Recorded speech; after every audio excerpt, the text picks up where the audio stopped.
Here comes the Clifford Nicgorski Show. Get your eyes and ears ready to go. Welcome to the Clifford Nicgorski Show.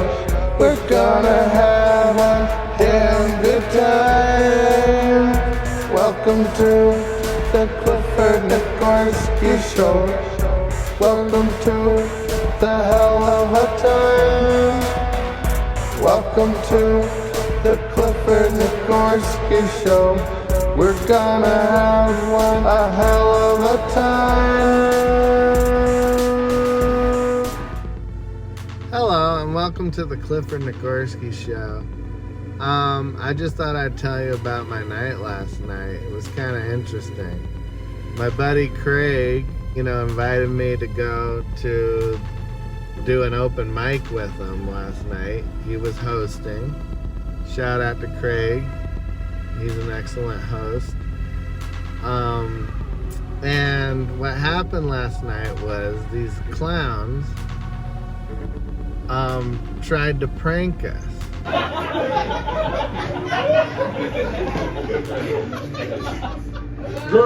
The vision goes to a subway. I told a woman on the subway, says, standing here for a vision. Shut your mouth, you red bitch.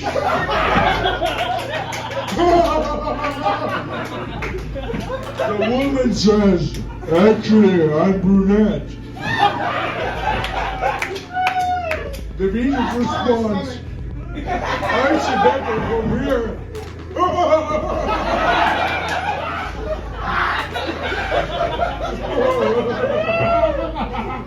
And he's like an internet prankster. And most of his pranks are like mildly upsetting, to the people he's pranking. He's like ordering bread until the guy and water and tries to see how much bread he can order before he gets kicked out, and then the manager has to come out and be like, alright, enough with the shenanigans, get the hell out of here.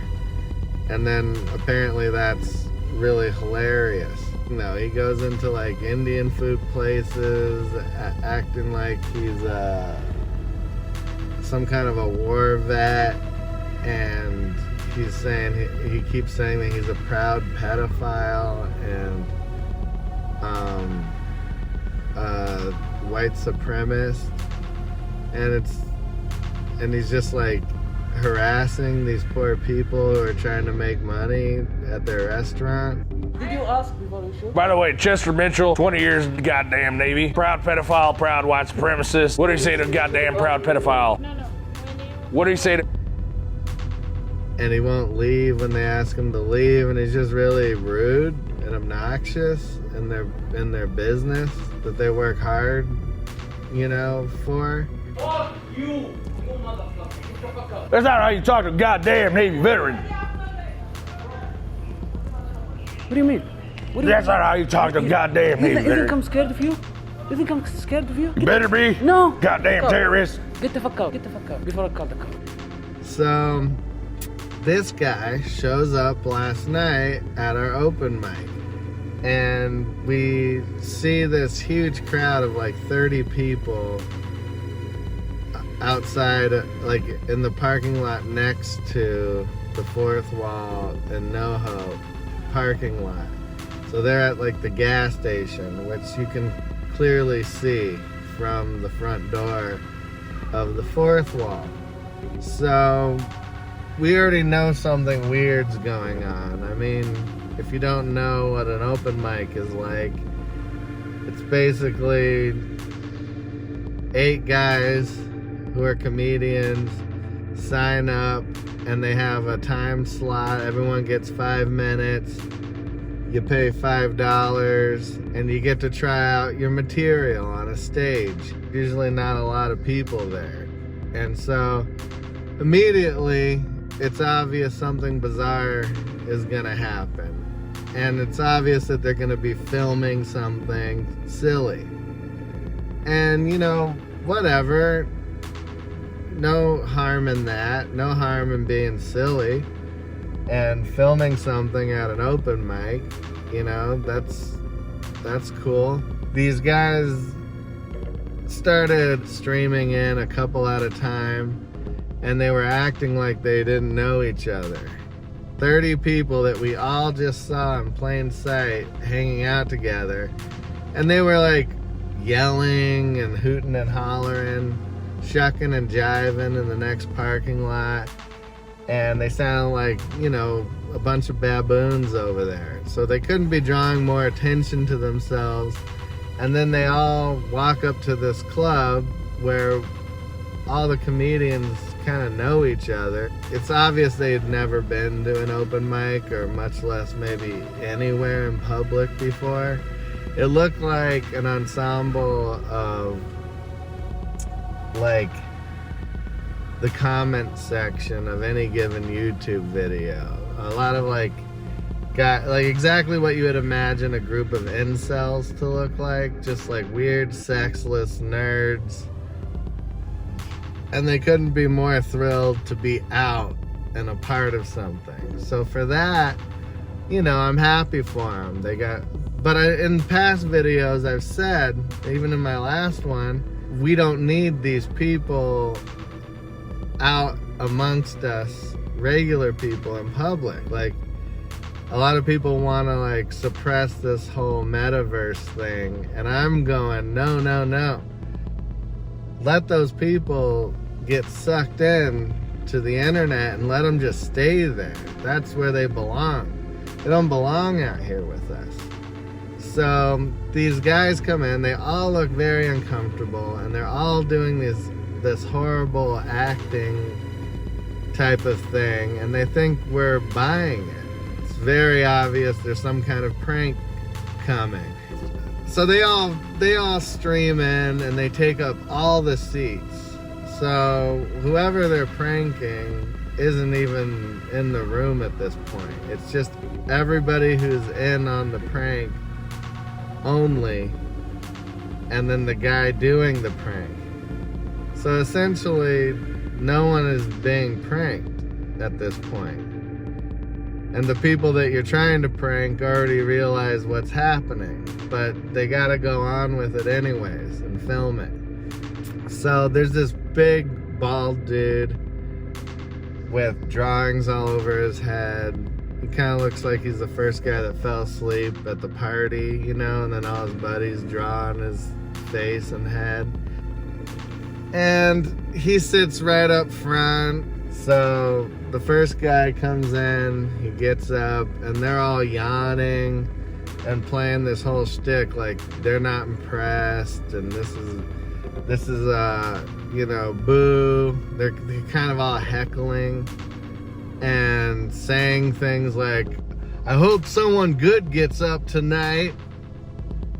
So then we get a bald dude.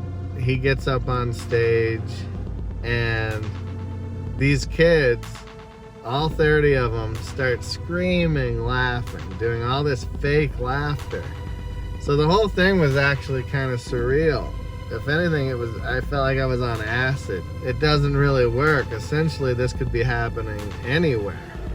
You didn't really need to come down to the fourth wall for this, because the only people in the room are your fans, and they're all pretending to laugh. And you got like this one kid kept throwing himself on the floor and pounding the floor with laughter. The minute goes to a subway. I told women on the subway.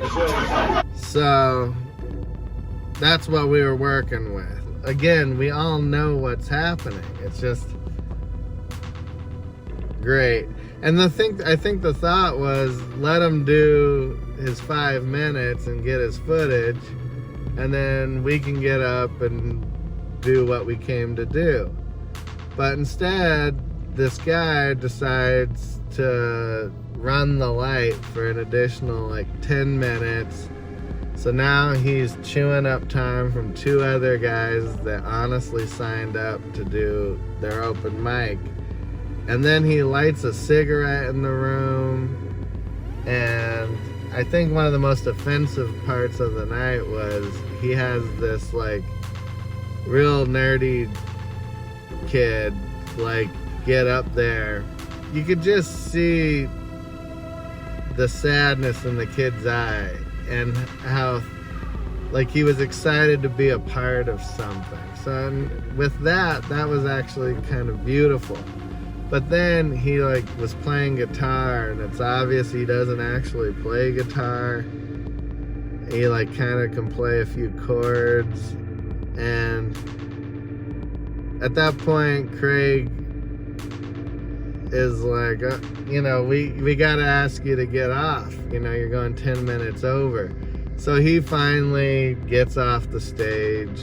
The guys that he brought with him were kind of yelling derogatory things towards the female comic. And at that point, Craig did the right thing, and he just said, okay, well, the night's over. You guys gotta go.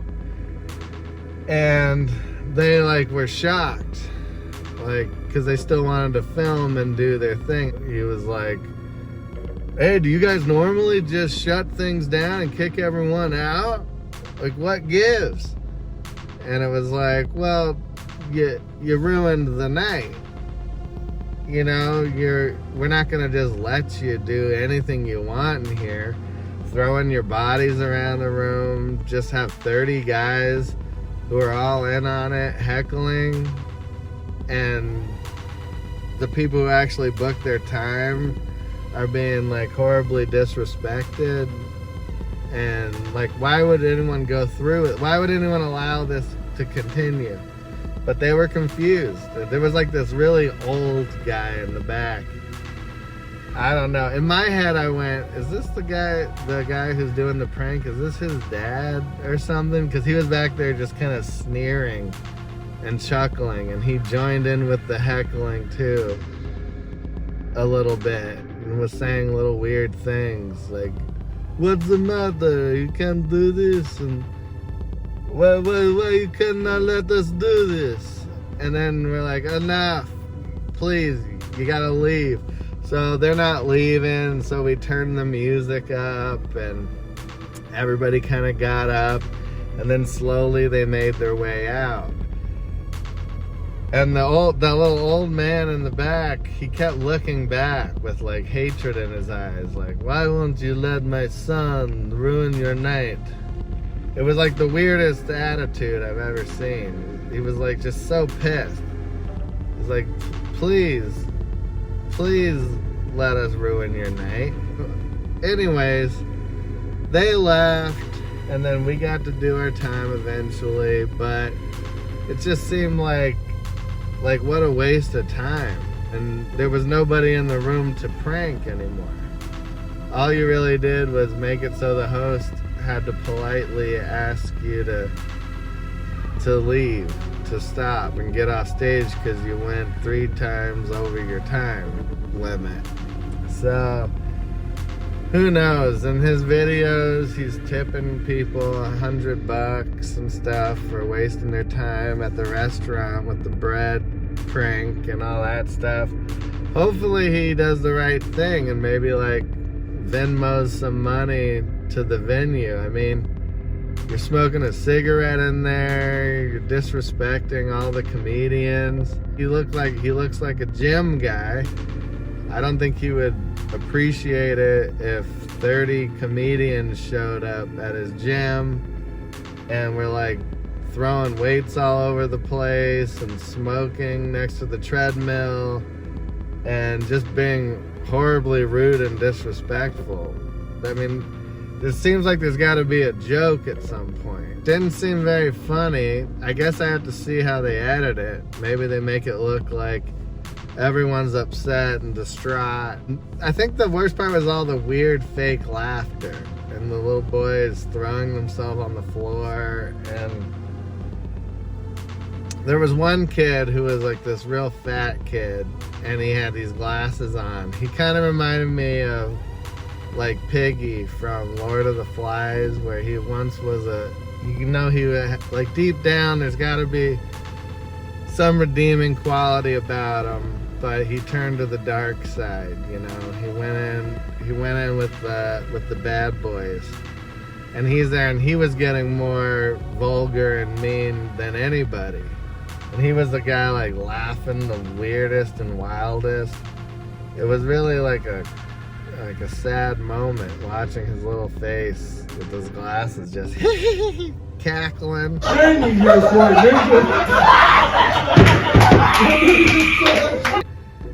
And like way overdoing it. So on one hand, I'm happy that these guys who don't get out much got to like feel like they're a part of something, maybe see what the real world's like a little bit. But and on the other side of it, it's kind of sad to see so many people just lost. They're passing the mic, and you're seeing them, like the one kid running up and down the aisles, giving the mic to the other guy, and the video camera to the other guy. And it's like this whole production, but in the end, no one really got pranked. No shame on the hustle. He's got a lot more subscribers and viewers than me. But then again, my show is not really like, I'm not really trying to go viral with this show. This is just my little outlet to do what I want with. It's nice and quiet over here at the Clifford Nicgorski Show. But anyways, best of luck to all the pranksters and all those poor lost incels. It was really creepy just to look at their vacant eyes, and I don't know what was wrong with them. They all looked like they were like drugged or something. Like they just looked like empty inside.